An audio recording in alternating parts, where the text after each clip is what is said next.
اندر کے جو اعمال ہیں نا، آج جس عمل پہ میں تھوڑی سی بات کروں گا آپ کے سامنے، ان میں ایک عمل جو انسان کی زندگی کو تباہ و برباد کر دیتا ہے، اسے بد اخلاق بنا دیتا ہے، وہ ہے غضب، غصہ غیر ضروری.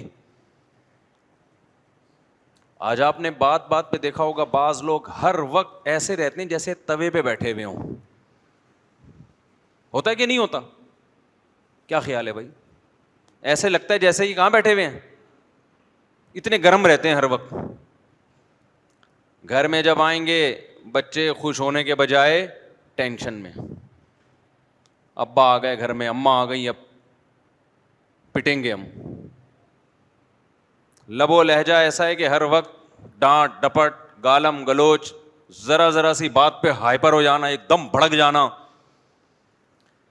یہ چیزیں پہلے کم تھیں، اب ہماری سوسائٹی میں اس کی مقدار بہت زیادہ بولو بڑھ گئی ہے، بہت بڑھ گئی ہے.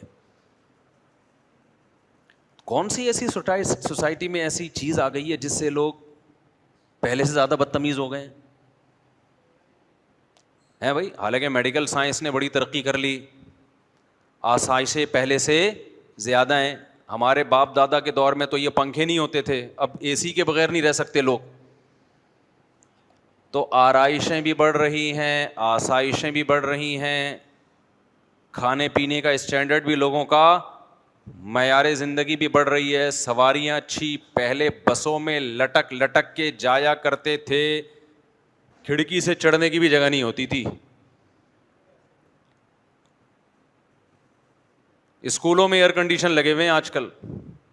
ہمارے دور میں تو اسکولوں میں بیٹھنے کی جگہ مل جائے تو بڑی بات تھی.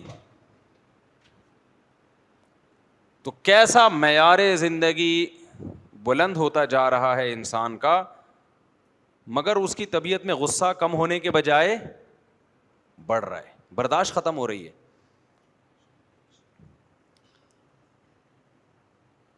اسلام کا حکم ہے کہ آپ اپنے اندر برداشت پیدا کریں. اگر یہ اسلام کا حکم نہ ہوتا، صرف میڈیکل سائنس کی بات ہوتی، تو میں اس کو جمعے کے ٹاپک میں نہ چھیڑتا. نبی صلی اللہ علیہ وسلم کی خدمت میں ایک صحابی حاضر ہوئے، عرض کیا یا رسول اللہ مجھے نصیحت کیجیے. صحابی کا شاید یہ خیال ہو کہ آپ فرمائیں گے نماز ٹائم پہ پڑھا کرو، زکوٰۃ ٹائم پہ دیا کرو، یہ بھی ضروری ہے، اس کا تو یہ تو اسلام کے ارکان ہیں.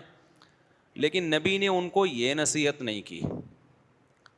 آپ نے فرمایا لا تغضب، غصہ مت کیا کرو. عرض کیا یا رسول اللہ مزید کوئی نصیحت کیجیے. چلو یہ والی تو میری سمجھ میں آ گئی ہے، غصہ نہیں کرنا ہے. اور مزید کوئی؟ آپ نے فرمایا لا تغضب، دوسری نصیحت بھی یہی ہے کہ غصہ بولو مت کرو. صحابی نے بزبان حال کہا کہ ٹھیک ہے، دو باتیں، دو نصیحتیں ہو گئیں، اب تیسری بھی کوئی نصیحت ہو جائے. آپ نے فرمایا لا تغضب، تیسری نصیحت بھی یہ ہے کہ غصہ مت کرو.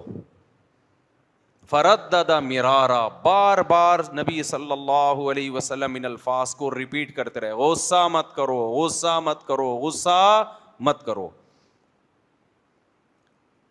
کیوں؟ نبی جانتے تھے کہ ان کو جتنی ضرورت غصے پہ کنٹرول کرنے کی ہے، اتنی کسی اور چیز پہ کنٹرول کرنے کی ان کو ضرورت نہیں ہے. ان کے اندر جو بھی برائی ہے غصے کی وجہ سے ہے.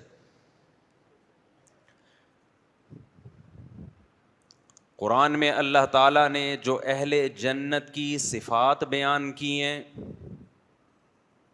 کہ جن لوگوں کو دنیا میں دیکھنا ہو کہ جنتی کیسے ہوتے ہیں تو ان کی کچھ کوالٹیز ہوتی ہیں، ان کوالٹیز کو دیکھ کے اندازہ لگا لیا کرو کہ یہ کہاں جائے گا، جنت میں جائے گا یا جہنم میں جائے گا.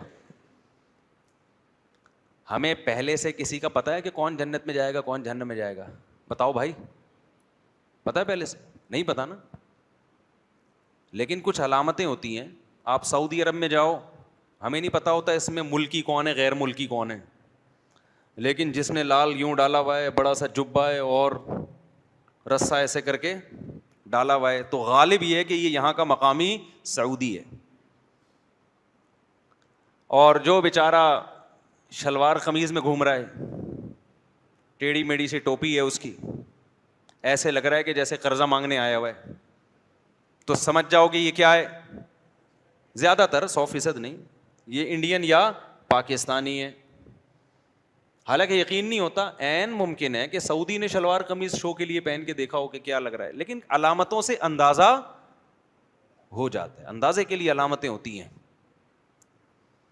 اکثر مالدار لوگوں کی ڈریسنگ سے پتہ چل جاتا ہے کہ یہ پیسے والے ہیں، حالانکہ ہم نے ان کی جیبوں کو ٹٹول کے نہیں دیکھا ہوتا. غریب آدمی کی ڈریسنگ سے پتہ چل جاتا ہے کہ اس کی جیب میں پیسے کے علاوہ سب کچھ ہے، حالانکہ ہم نے جیبوں کو ٹٹول کے نہیں دیکھا ہوتا. آپ نے سنا ہوگا نا بھائی تو شکل سے ہی غریب لگتا ہے، سنا ہوگا نا یہ لفظ. تو علامتیں ہیں نا، علامتیں، ان سے بہت چیزوں کا انسان کو آئیڈیا ہو جاتا ہے. تو اللہ میاں نے جنت میں کون جائے گا اور کون جہنم میں جائے گا یقینی طور پر تو صرف ہمیں پیغمبروں کے بارے میں بتایا کہ پیغمبر سارے جنت میں جائیں گے، اور صحابہ کے بارے میں بتایا کہ جنت میں جائیں گے. باقیوں کے بارے میں مجھے اور آپ کو نہیں پتا کہ کون جنت میں جائے گا اور کون جہنم میں. نہ آپ مجھے دیکھ کے یقین سے کہہ سکتے ہو، نہ میں آپ کو دیکھ کے. لیکن اللہ نے کچھ علامتیں بتا دی ہیں بھائی کہ یہ والی علامتیں جن لوگوں میں پائی جائیں تو غالب یہ کہ یہ کہاں کے لیے بنے ہیں؟ جنت کے لیے بنے. اور یہ والی علامتیں جن لوگوں میں پائی جائیں تو یقینی طور پہ تو نہیں کہہ سکتے، لیکن غالب یہ ہے کہ یہ کہاں جائے گا؟ جہنم میں. کیوں؟ جہنم میں یہی اسی ڈیزائن کے لوگ جاتے ہیں. سمجھتے ہو اب وہ ڈیزائننگ کیا ہے؟ بہت ساری چیزیں ہیں. اللہ میاں نے سب سے پہلے نماز کا ذکر کیا کہ جس کو 5 ٹائم مسجدوں میں حاضری دیتے ہوئے دیکھو، تو غالب کیا ہے کہ یہ کس کے لیے بنا ہے؟ جنت کے لیے بنا ہے. سب سے زیادہ تو اس میں نماز کو فوکس کیا گیا ہے. یہ ظاہری اعمال ہے، ظاہری. لہذا جو مسجدوں میں حاضری نہیں دیتا، نماز نہیں پڑھتا، تو ظاہری جو علامت ہے نا، اس سے کچھ باطنی علامت ہیں، کچھ ظاہری ہیں. میں ظاہری علامت کی بات کر رہا ہوں. تو جو نماز ہی نہیں پڑھتا تو غالب کیا ہے کہ یہ کس کے لیے بنا ہے؟ جنت کے لیے، جہنم کے لیے؟ غالب ہی ہے. یقینی فتویٰ نہیں دے سکتے ہم. علامتیں کون سی ہیں؟ جہنم والی علامتیں.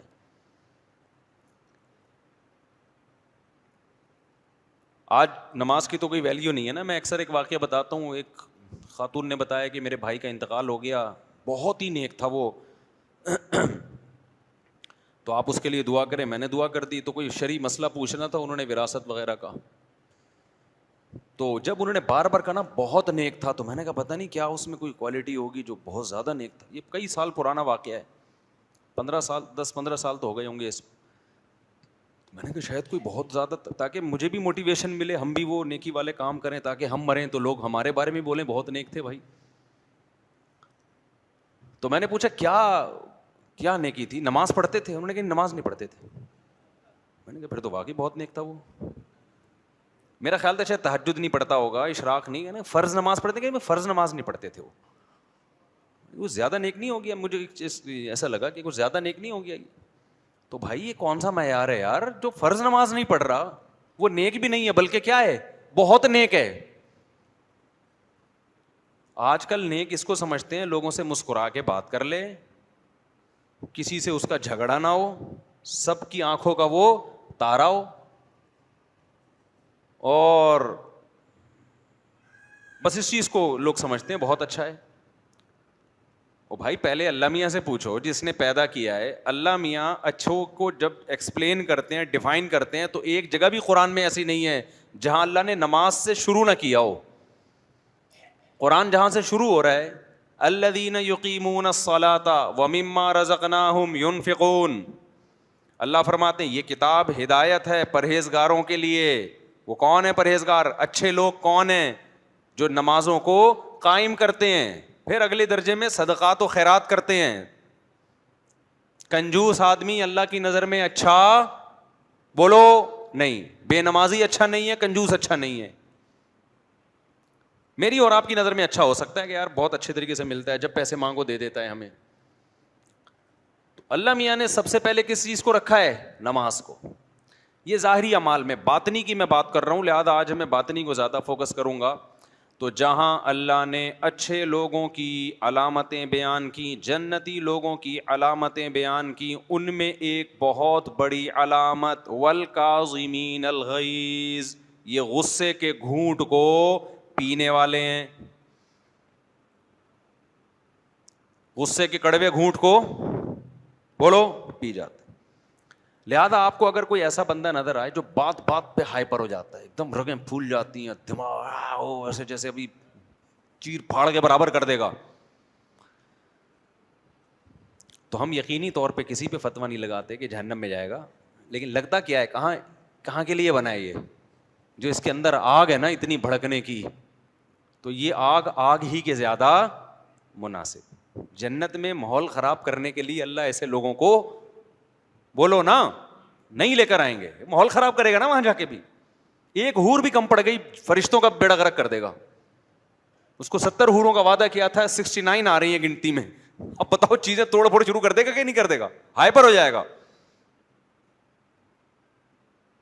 تو ہائپر لوگوں کے لیے, ایک دم کھوپڑی گھومنے والوں کے لیے اللہ نے جنت کو, جملہ تو مکمل, میری کھوپڑی نہ گھوم جائے کہیں, مجھے ڈر یہ لگ رہا ہے میں اخلاق پہ بیان کر رہا ہوں اور مجھے نہ غصہ آ جائے. جب بھی میں ادھورا جملہ چھوڑوں فوراً کمپلیٹ کرو اس کو. تو جو بات بات پہ جن کی اچانک کھوپڑی گھوم جاتی ہے, ایک دم ہائپر ہو جاتے ہیں, ایک دم رگیں بھول جاتی ہیں, ہمیں قرآن سے پتہ چلتا ہے ان میں جنتیوں کی علامتیں نہیں ہیں. یہ جنت میں گئے تو جنت کا ماحول کیا کریں گے, خراب کریں گے.